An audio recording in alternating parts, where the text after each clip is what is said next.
Finding life a bit complex? Confusing? Aware that your old strategies aren't working? Why not ask Pam and Marilyn? This is the Irreverent Therapists, and we're here to add some clarity, humor, and a bit of what might be considered blasphemy to your day.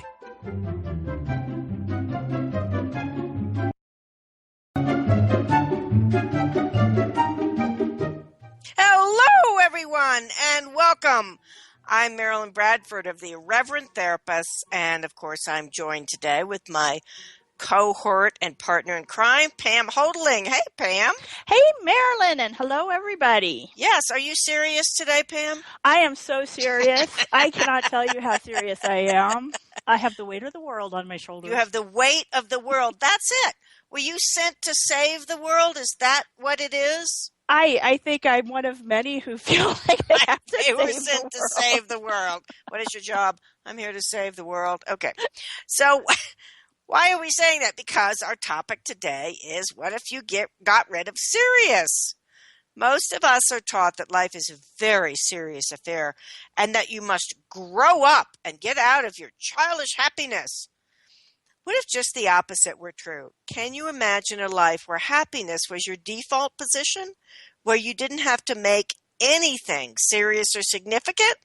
How much freedom might that generate in your life, and how much fun could you actually have? I mean, really, I spent my life being incredibly serious. I remember when I got to college, and of course I came from an academic family, and I knew these things were all important in the Vietnam War, and my roommate was from Milwaukee, which I thought was, I don't know what, some kind of like rural outback of the 50s or 30s or something. But I remember her boyfriend came in, and they were having a good time, and I can't even remember what the context was, but I said something like, you know, life isn't just a bowl of cherries. You're not just supposed to laugh about everything. There's really important things going on. I think about that now and I'm like, wow. So what did you make serious in your life, Pam? Oh, let's see. How much time have we got? How much time have we got? I know. No, I mean, actually, so the first thing that came to my mind, when we started talking about, getting rid of serious is, I think so often we feel like we have to we have to take something seriously in order to feel like we're motivated. Like if I don't take it seriously, I'm not, recognizing how important it is, and I won't do what needs to be done. So, yes. So I think that's one way we make things serious, is trying to ensure that we're going to do the right thing or motivate ourselves to take action. So that's one of the things I thought we could talk about. But in terms of like, what have I made serious? I mean, it's more like, until about 6 years ago, what did I not make serious? I know. I mean, I can remember growing up, and I mean, I've always felt an affinity for the earth and animals and things like that. And I was going to be some kind of scientist working in environmental stuff, because I was like, well, if we don't save the planet, what's the point of anything else? And then I moved from that into, things like social work and, all these different ways of helping people, and taking it very seriously. Taking it very seriously. Like it's almost like, Marilyn, I almost don't know how to talk about serious because it's so ingrained in everything.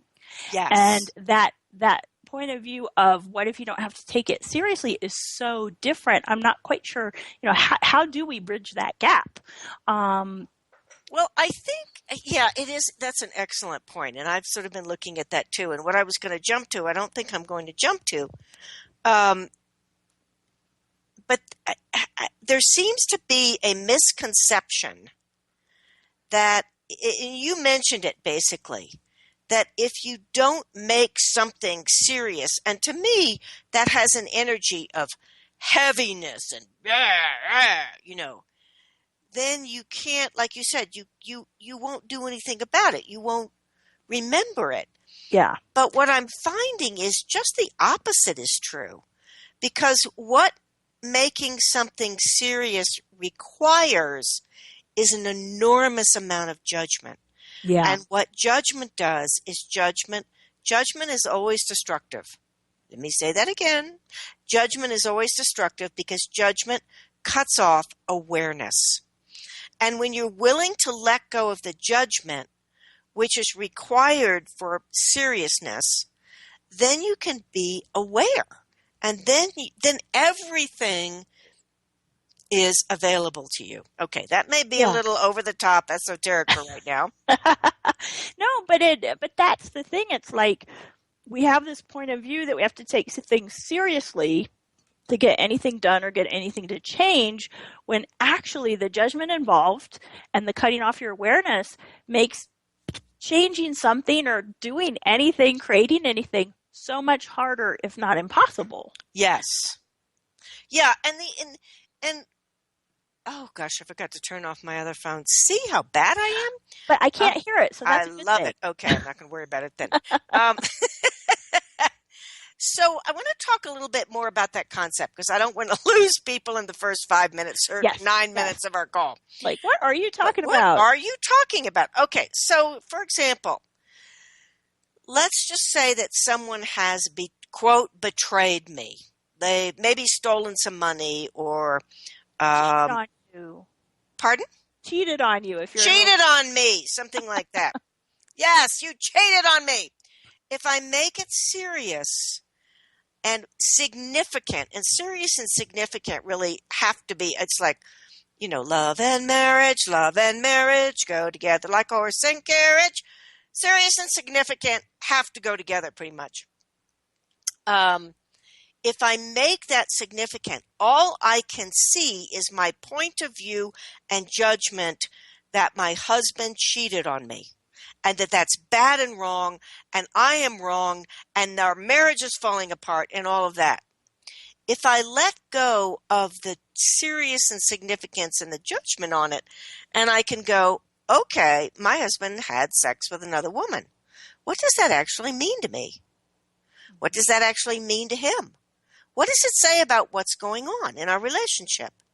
If I can stay out of, he's a rotten, horrible cheater, and I'm the victim, then I can ask the questions that can actually show what might be going on and might be possible. Right, and you can see what works for you. And I can see what works for me. Yeah. Yeah, exactly. I think that's a good example. And maybe that's the way to do this today, is just bring up some different examples. Because one thing that I think of is money. Yes. Right? So most people take money very seriously. Yes. and most people have a lot of angst and worry and stress about money. For me, when I started using all the access tools specifically about money and changing my relationship with money, the first thing that went away was the significance. And with, from the space of just, well, okay, money's interesting. Money's a tool. Money's something to play with or experiment with or create with, without it being like, oh, money's what you need, and money, if I don't have enough money, what's going to happen, and all that significance. From that space, I've been able to, one, create a lot more money. Yes. And make choices with money that I probably wouldn't have made if it was significant. So, there's definitely been some times where, I would say I went out on a limb financially, like, making a choice to use my money in a way that maybe didn't make logical sense, but I was aware of what it would create to choose that, and, was able to then create much more even than I had imagined. Yeah. So, and so I think one thing that happens is the whole significance thing and the seriousness, it gives you a very small world to operate from. Oh, I think that's beautiful. Yes. Yeah. It gives you a tiny world. It gives you a very tiny world. And then when you come out of that seriousness and that significance, you have a huge world available. Yeah. Well, and also I think people do love to get stuck in their trauma drama. So, we could look at that from that example we were giving of cheating. Oh, can you believe? Let me call my 9 girlfriends. Can you believe he cheated on me? Oh my God. the bastard, or I'm not supposed to say that. I'm so sorry. That just came out. Actually, that's just, sorry. Apologize for that one. I was just saying what probably the girlfriends would say. Yes. But I thought of another example, which is actually, there's this terrible, terrible is a judgment, but there's this very strong, very destructive earthquake in Nepal. And I've heard people, can you believe, oh, it's horrible. Oh my gosh, I can't believe it. Oh, those poor people. And they're going on. And it's like, if you're not going to significance and seriousness, you can go, wow, what contribution can I be? Yeah. Would it be helpful to send money, to send energy? Who can I support? And then it becomes much less of, I didn't really get this, Pam. But the serious and significant thing is all about making yourself the center of the universe.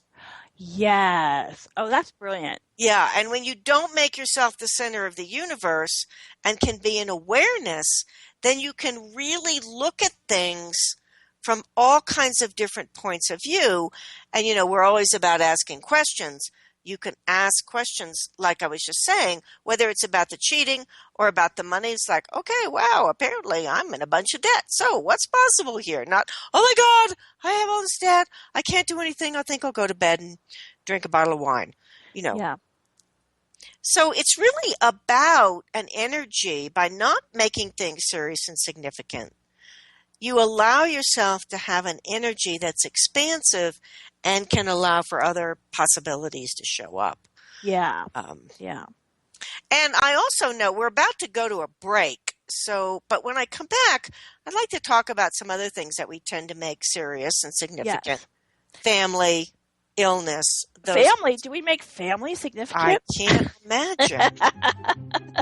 So we'll be back right after this break to talk about some of the other ways that shows up.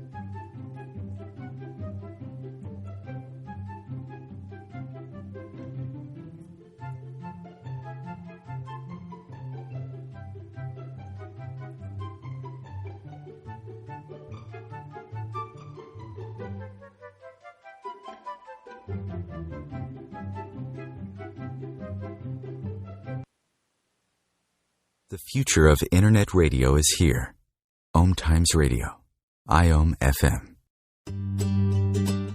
Have you bought into the idea that you have to work hard for your money, that business is hard? I will share some dynamic access consciousness tools to get you out of your own way so you can create a business that actually succeeds. Join me, Simone Millisers, on The Joy of Business at 4 p.m. Mondays Eastern. Host your show on IOM FM, the radio network of OMTimes Media, one of the more recognized brand names in the conscious community, and is backed by the extensive marketing reach of OMTimes. Hosting a show on IOM FM immediately connects you with our extensive dedicated community. As difficult as it is to believe, there are places in Africa where human traffickers sell albino children and their body parts for use in magic rituals. Humanity Healing International is actively working in Uganda to change this paradigm. The Albino Rescue Project finds albino children who are at risk and places them in safe schools and environments where they can learn and grow free from fear. To learn more or to sponsor a child, visit humanityhealing.org. Humanity Healing is where your heart is. Live with medium Lisa Phoenix, Mediumship Messages and Musings, explores mediumship and all things metaphysical. Lisa Phoenix invites you to reach above and beyond your everyday experiences to explore new dimensions in the spirit world.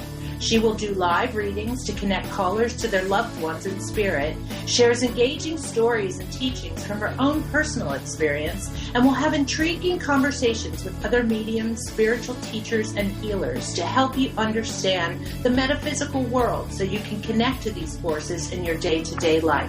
Join your host on this magical and metaphysical journey into the world of spirit every Sunday at 1 p.m. Eastern Time. Free your mind with OMTimes Radio. IOM FM.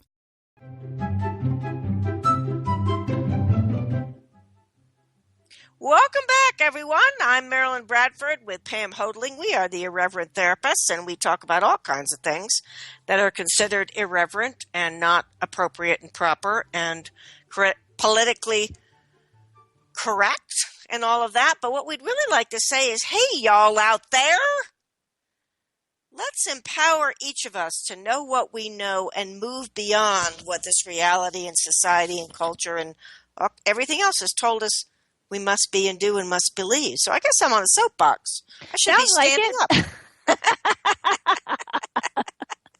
But I like that soapbox. I'm actually more plugged in. I feel like I should be in a hospital or something. I mean, I've got my computer plugged into my Motrin. I've got my earphones plugged in. I don't know. Anyway. So you had something, I think, to add about what we were talking about the earthquake in Nepal. Yeah. Before we go to some of this other stuff. Because what it made me think of is, I think people feel like if they don't take things seriously, it means they don't care. Yes. So, like when you were talking about the earthquake in Nepal and not taking it seriously, it's like actually what you were starting to talk about this, because when you're taking everything very seriously and having all this reaction, you're really making it all about you and you're the center of things. It's when you come out of the seriousness and the significance that you can truly care. Yes. You better say more about that one, because people. Yes. As soon as I said it, I was like, I think I need to say more about this.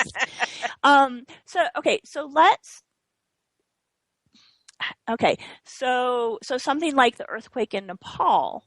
If I'm all caught up in the rightness or the wrongness or the tragedy and the oh no of it, what are we going to do, and all of that, it's like everybody listening, you might, as I'm talking about that, notice if you feel like light and expansive and greater possibilities, or if you feel like I'm digging you into the ground, because it's all that seriousness and point of view and judgment. It's like nailing you down, and you have very little possibility of creating something different or contributing to something different. And along with that, all that kind of smushing you down stuff, it doesn't allow the true caring that you have for the world, for the planet, for people to be available to you, because you're all boxed in by the judgments. When you come out of the seriousness and the significance, and really what we're saying with coming out of seriousness and significance is coming to that place of no judgment. From there you can have tremendous caring and compassion, and as Marilyn was saying, ask questions and see what could actually contribute, because you making it serious doesn't actually contribute anything to creating something different. You having the caring and compassion you be does. Yes, that's fabulous, Pam. And as you were talking, something else came up. So I love this idea of, like you said, using these examples.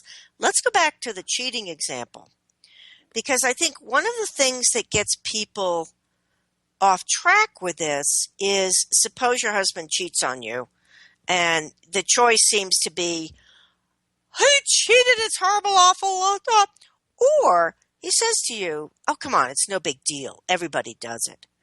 That's not what we're talking about when we're talking about not making something serious.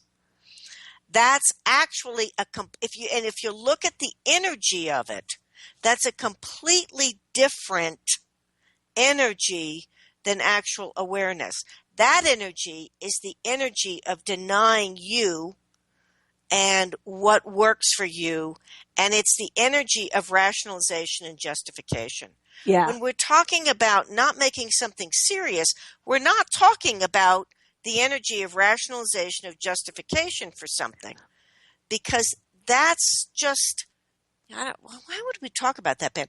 It's the flip side of trauma. That's what I was going to say. Yeah, it's the same thing. It's just the opposite end of it. It's like if you're going into the trauma drama of, oh, you bastard, since you said it, I'm going to say it. Oh, you bastard. You shouldn't do, how could you do this to me? And what's the big deal? Why are you making a big deal out of this? Those are actually two ends of the same polarity. Yes. And what we're talking about is coming out of that polarity to, wow, this is what we've created. Mm-hmm. What is our marriage, and what are we doing with each other that we're creating this? And you start looking at what is Yeah. without judgment. And from there, you can actually look at what you'd like to change, look at what's working, what's not. Would we like to stay together? And, what I want to say too is, like, you can even back it up. We're talking about the cheating, Right. just the whole thing of being married. Most people make that very significant. They have with that a lot of judgment and expectation about what it means to be married and the roles you each need to fit into. And, the whole reason you go to trauma drama about the cheating is because you have the point of view it's cheating, and that there's this significant thing that they're betraying and all of that. When you're willing to look at what is, you and your partner are creating the relationship new every moment. And there's no projection and expectation of this is what it is and what it has to be. It's like, okay, so what's working, what's not working, what would we like to create? And, say someone goes off and sleeps with someone else. It's like, okay, so now what? What does this change? What would we like to do with this? Yes. I love the access thing of referring to your partner or husband or wife as your insignificant other. Yes. Because it's not about, it doesn't mean they don't matter. It doesn't mean that, it's just, this languaging thing. That's not saying that this is not a huge contribution to your life and you don't have something wonderful and amazing and expansive going on. What it's saying is, because you're dropping the significance, you're able to be, as you were just talking about, in the moment, in the question, with everything that's going on, which actually allows for so much more to get created than if you have boxed each other in particular roles. Yeah. So I think that's really a good example. So how else do we make family significant, Marilyn? Oh my gosh. Because we've been talking about kind of romantic partners, but there's a whole lot more that goes on. It's interesting. I'm going to be doing a telecall called Clearing the Commitments to Family. Oh, and good. Also interesting that this past weekend, I went back for my mother's 97th birthday. And that was very significant for her. Now, I'm bringing this up because I want to talk about how if I had made that significant for me, I would have been, if it doesn't work out, it's going to be terrible. And if we don't have a good time at this restaurant, and if these people don't show up, and I don't get the right card, and you get the energy of that. That sounds really fun, Marilyn. Gee, that's really fun. Instead, what I did was I asked all kinds of questions like, okay, what would it take for this to be fun? And what can we create that's going to have my mom feel really well cared for and honored? And that's exactly pretty much how the weekend went. We had 2 birthday dinners with 2 different sets of people. Yeah. And because I didn't make it significant, I could ask questions about, okay, so what do we do now? Where's the energy now? What's going on with mom? Okay, she's tired and grumpy and hungry. All right, what can I do with that? Instead of having, and one of the things that I notice that happens when we make things significant is we lock them in, and it's almost like we have this plan. Well, we're going to deliver a dozen roses, and then we're going to have this, and then we're going to have this, and then we're going to have this, which actually often doesn't turn out well because it has nothing to do with being present in the moment and asking questions about what's going to create more. And there were times when it was just like, Mom, I got to go back and do some work. And that was actually true. I had work to do. But it was also that energetically, we needed a little bit of a separation. And it's fine. She lives in a wonderful retirement home. I had a guest room there, so there was no, it was all very easy. But this visit was so much easier than Christmas. And I realized a lot of it was I'd made the visit to Christmas extremely significant. Right. It was your first trip back after It was, you moved yes, away exactly. and all Yeah. that stuff. Well, and I think what you said about, if you're making it significant, there's no like room for flexibility and and looking at what is and making a different choice. Yes, absolutely. Whereas if you're not making it significant, you can have that awareness. And one of the things I wanted to pick up on that you said is it was very significant for your mom. Yes. But you weren't making it significant. And that's the thing. It's like you'll be surrounded by people who are making something very significant, and you have the choice of getting caught up in that and all the limitation that goes along with it. Because to me, that's what we're talking about with all of this is, all these ways you kind of limit your choices and your possibilities and yourself by the seriousness. So you can be surrounded by that, but it doesn't mean you have to choose it. And it's not like Marilyn wasn't going around going, "Hey, Mom, your birthday isn't important." Oh, of course not. No, that's right. No. And that's the thing. Yeah. It's like, but you were able to. I mean, I bet she felt that you really took care and did she a said it great was the thing. best birthday ever.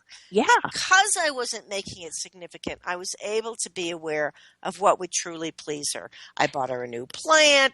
I had a few gifts. We went to all the places she loved. And it was awesome. Yeah.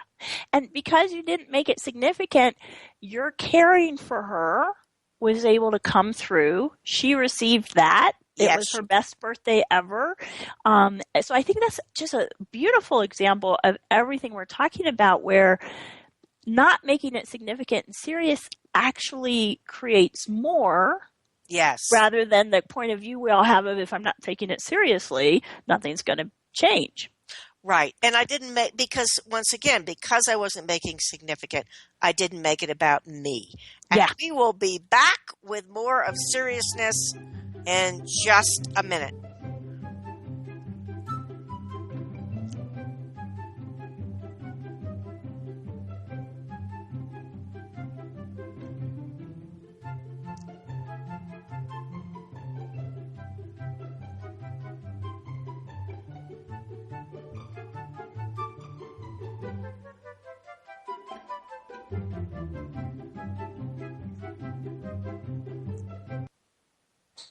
Your conscious connection to a more mindful world. OMTimes Radio. IOM FM. The truth is, you can't change the world if you're broke. I know, I've tried. Isn't it time you turned your life's calling into a profitable, freedom-based business? I'm Michelle Barr. Join me every Thursday at 2 p.m. Eastern for Sacred Success. Being a radio host on IOM FM allows you to build your show on a rich platform with the power of the internet to fulfill your outreach goals and connect with a very specialized and global online audience, unlimited by time and distance. OMTimes Radio will provide you with web relevance, a recognizable conscious brand, and with the standard of excellence that has accompanied every single OMTimes endeavor. Host your show with OMTimes Radio Network. Are you trying to get from point A to point B and need a little advice? Connect with the counselors at OMTimes Advisors. Whether you're looking for a life coach or a spiritual intuitive, the advisors participating at advisors.omtimes.com were carefully chosen based on their gifts, skills, and professionalism. OMTimes Advisors, connecting you with the best advisors in the business. Join Elliot Jollish, the business therapist, each Tuesday at 5 p.m. Eastern for the Elliot Jollish Hour, as he interviews business experts on your behalf. And you're invited to email your business questions to questions@ecjgroup.com for answers, live, on air every Tuesday at 5 p.m. Eastern on the Elliot Jollish Hour. Bringing you the best of the conscious minds in the world. OMTimes Radio, your conscious lifestyle on steroids.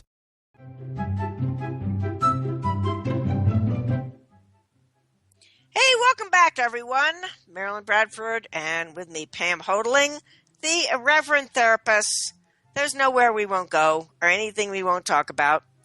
There are no sacred cows. I like that idea. That could be a tagline, you know. No sacred cows.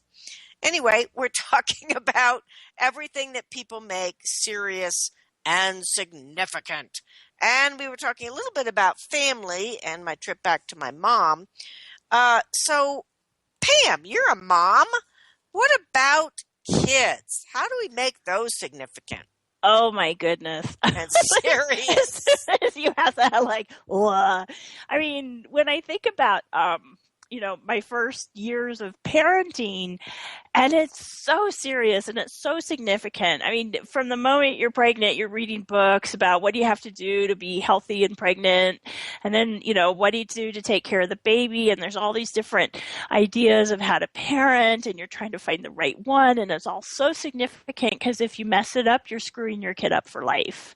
And it's like, doesn't that sound fun? Jeez, And, jeez. you know, And none of that, I just want to make one little comment here. None of that honors your knowing. that's the thing. It's all looking outside of you for what to do.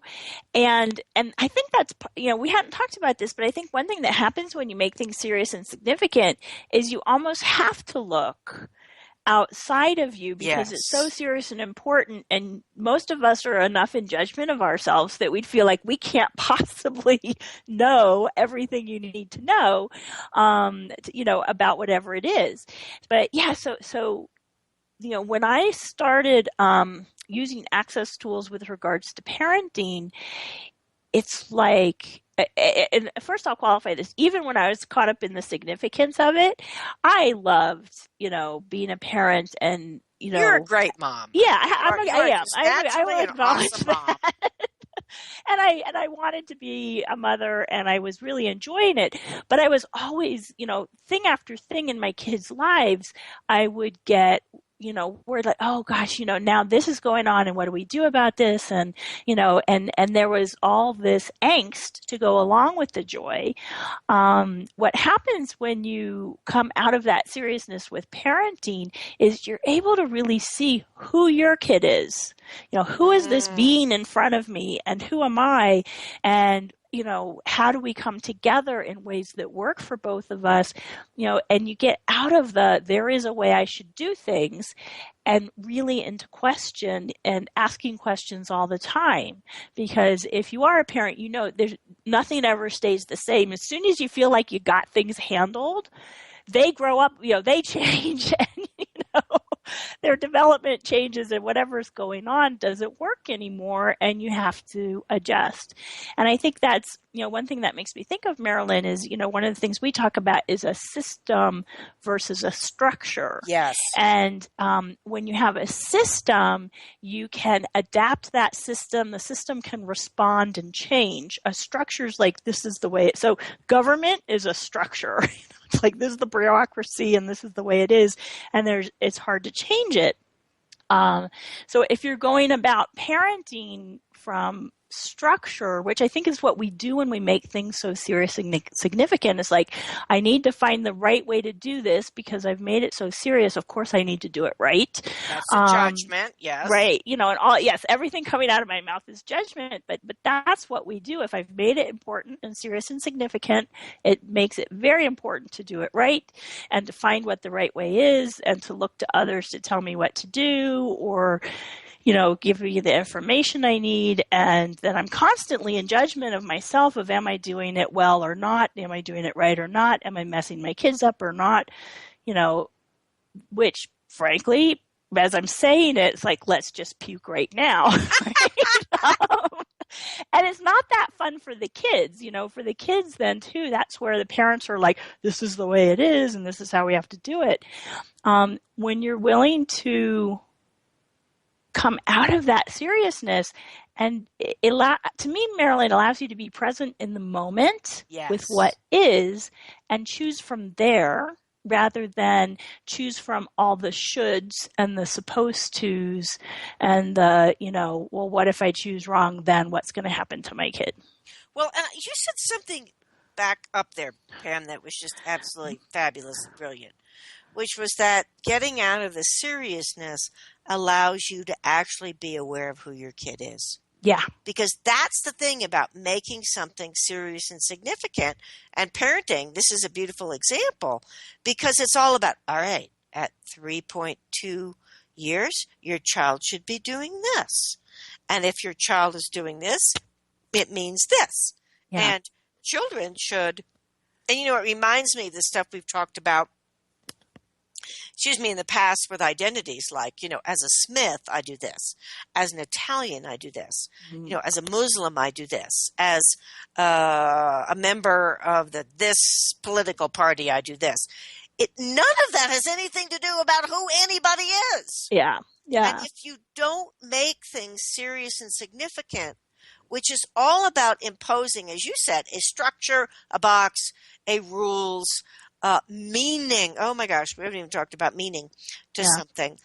Then you all of that obliterates your capacity to be aware of what's going on, like we talked about with the cheating, or what you can contribute, like with Nepal, but also about who the being in front of you is, like your kid. Well, actually, I can think of a great example of this, because, where I live in our school system, they're, teaching kids and expecting kids to be able to read by the end of kindergarten.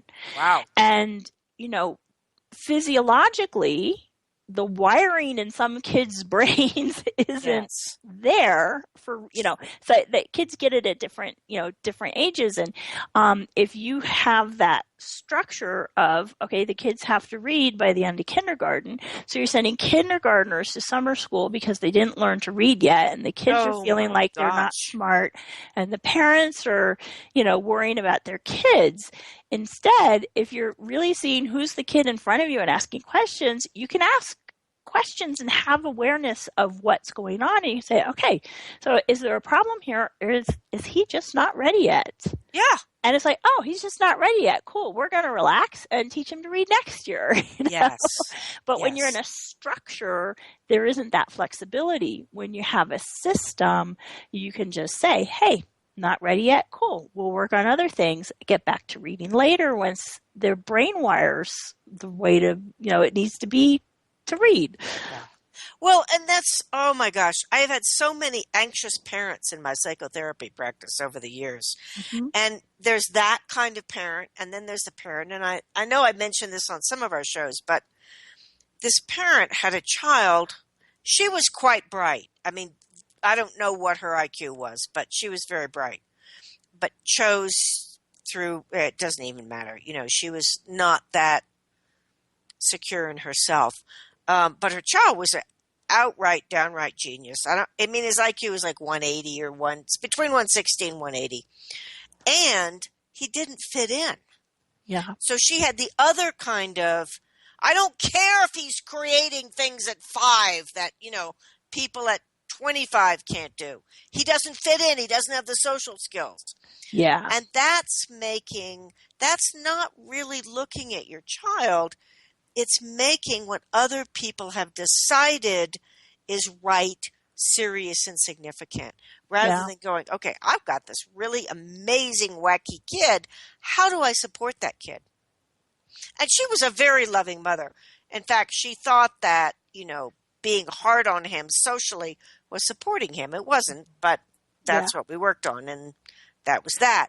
But, it was so interesting to see, and maybe this is a lot of what it's about, which is that you can ask yourself, is what I'm doing in this situation actually creating more, and is it more expansive, or is what I'm doing in this situation contracting things and creating difficulties for whatever it is? Yeah. Well, and, when you were just talking about that parent and the social stuff, what it makes me think of, too, is teenagers. It's like so much of, it tends to be when people are teenagers, they make what their friends feel and belonging and being part of the group and all that so significant. Yes. And, one of the things you can do for your teenagers is if you start teaching them some of these tools and to come out of serious and significant, then it's like, okay, so I'm not part of this group, and it's just not such a big deal because they're not making it serious. They're not making it significant. So it can really help you navigate some of these things in life from a space of much more ease. Yes. Is your life really going to fall apart because you're not a cheerleader?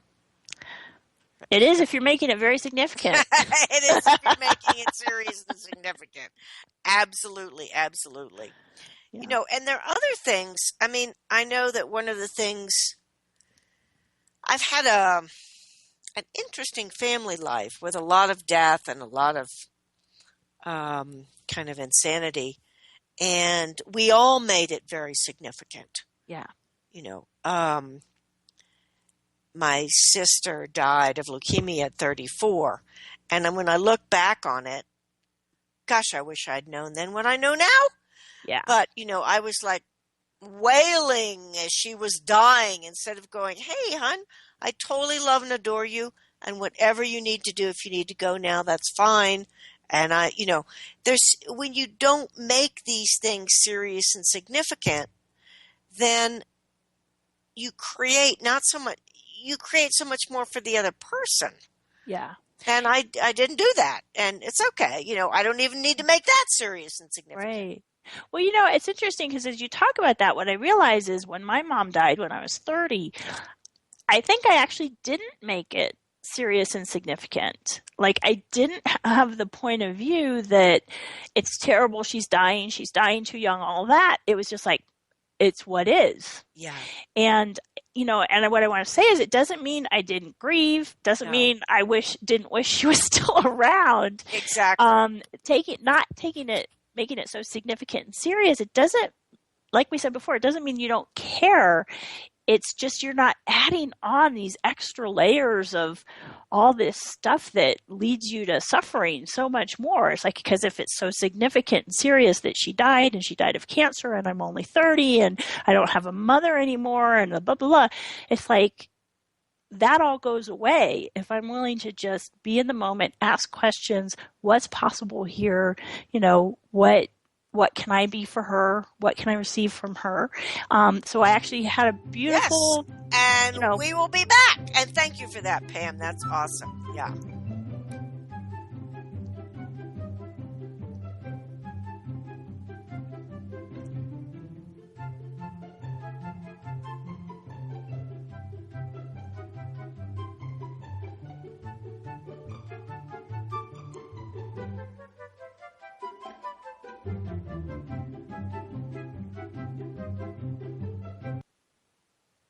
A conscious lifestyle for a mindful life.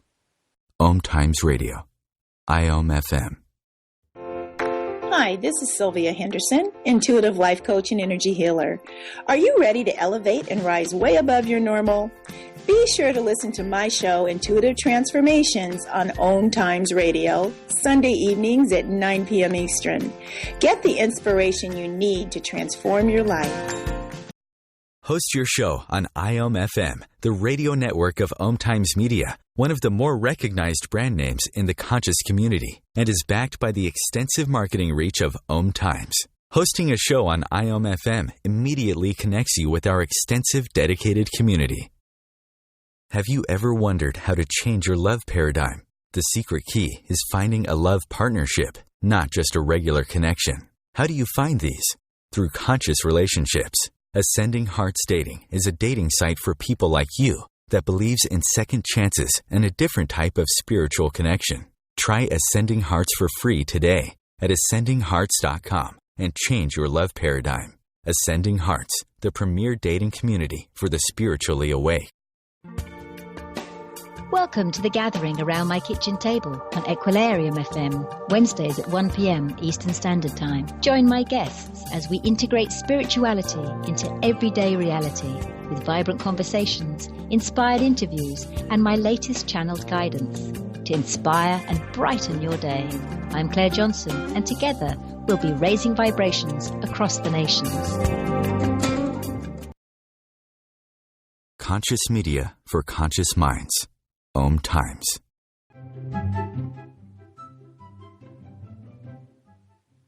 Hello, everyone, and welcome back to the Irreverent Therapists with myself, Marilyn Bradford, and Pam Holdling, and we're talking about what would your life be like if you didn't make things so serious?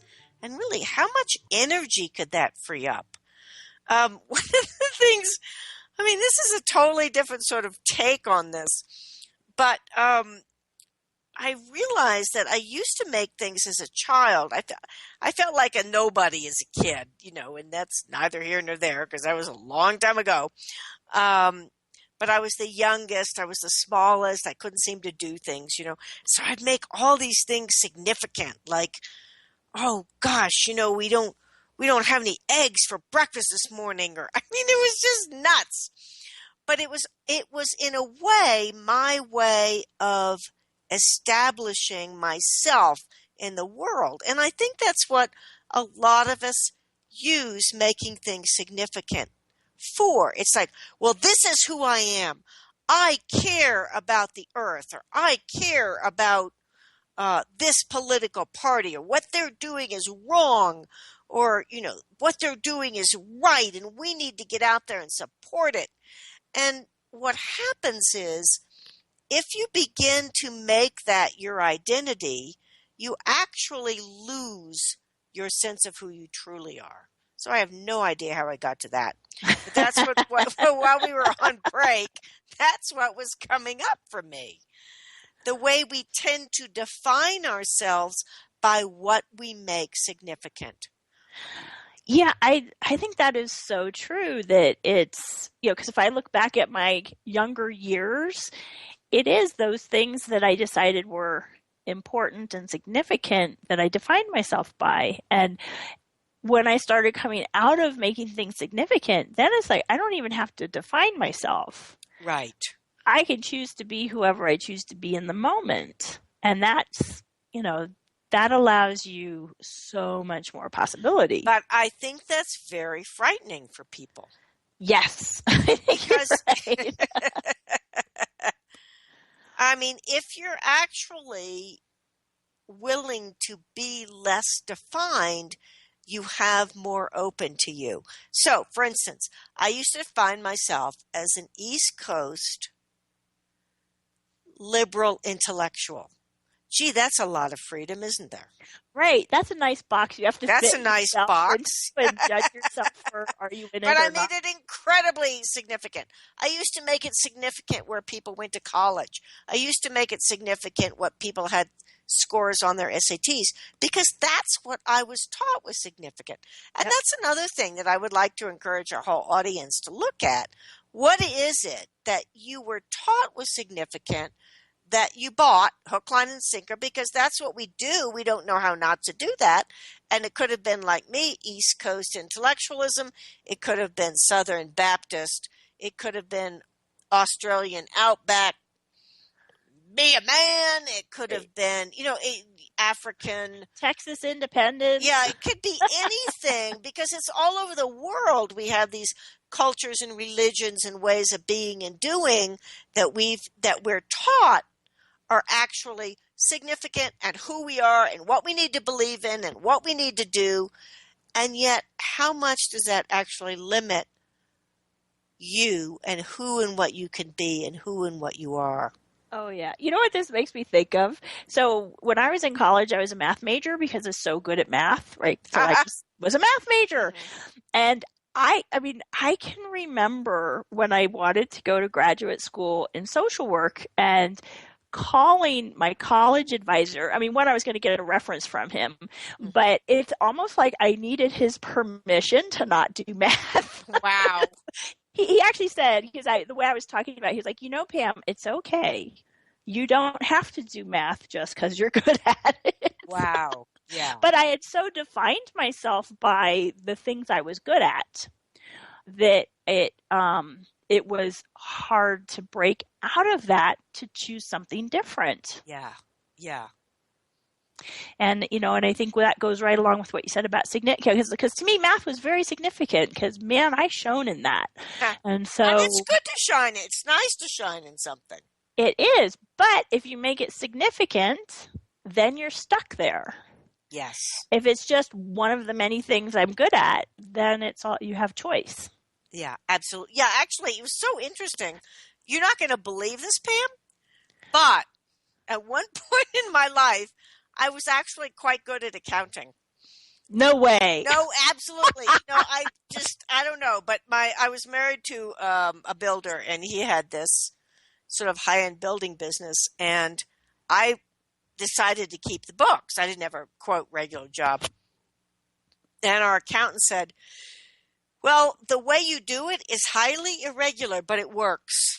But I learned a couple of things from that, actually. One was that you could be highly irregular and different and have things work. Yeah. And that's actually only possible when you don't make things significant. Yeah. Because I was like, really? You want me to keep the books? You got to be friggin' kidding me. Okay, never mind. So what is this? All right, we got to figure out what we're paying and what we're taking in. And so I just created my own system. Yeah. And just like you were saying, I hated it. I just friggin' hated it. So I didn't end up doing it, obviously. And now it's kind of like I've hated it to the point where now you've gone the other direction. I wonder who I could hire to do this for me. I'm sorry, I lost my mind when it comes to going into organization on financial matters. But I'm so glad you brought that up, because it's like when you're not making it significant and serious, your creativity. Yes. Like you can see possibilities and create things that weren't there. So a friend of Marilyn and mine is she's like the technical genius. She is the consciousness. And Access doesn't function like any other business, and what's required technologically is so different. And she's been able to come up with piecing things together to create things where we'll have a live class that's being live streamed around the world, and it's live streamed in 6 different languages.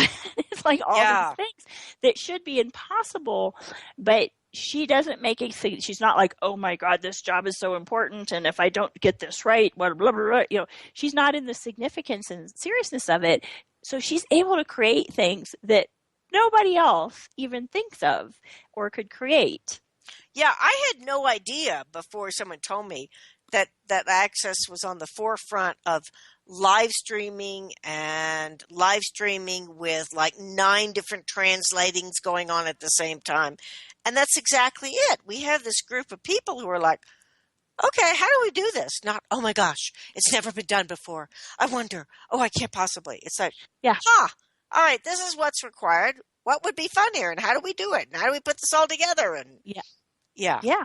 And so it allows you to just create more and more and greater than you thought possible when you're not making things significant and serious. Yeah, absolutely. And I've noticed that another area, and we haven't really talked about that, but we have like 5 minutes or 4 minutes and 32 seconds or something. Anyway, I've noticed that with my business. When I'm making my business at Right Recovery for You significant, man, nothing happens. It's like I just had 2 bricks of concrete and tossed it in the river.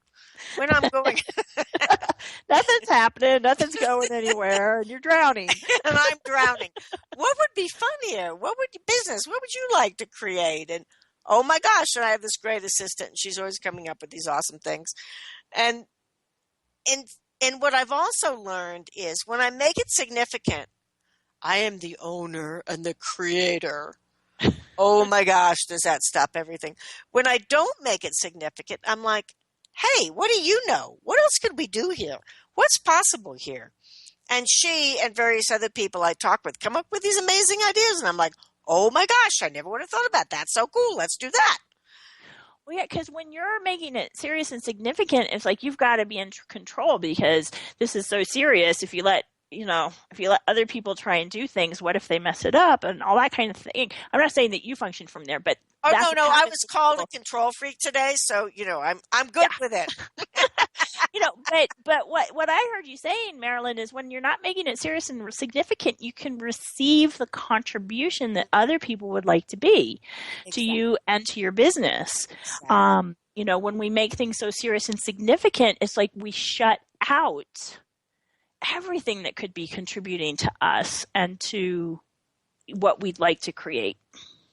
Yeah. So we haven't even done a single clearing.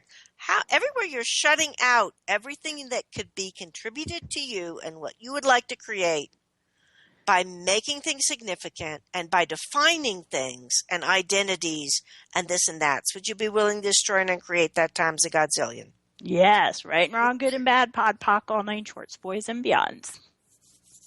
Cool. So in the last 3 minutes, we do the clearing statement, but we've talked about that before. So yes. Listen to our last show. Because I'm not going to make it significant. So, Pam, do you have anything else? We only have a couple minutes left. I just want to. Well, what I'd like to say, because somebody might be listening to this and being like, okay, so now what do I do? What if you play with this and not make it significant that you have to figure out how to not make things significant? You don't make the show significant, please. Yes. And, ask questions.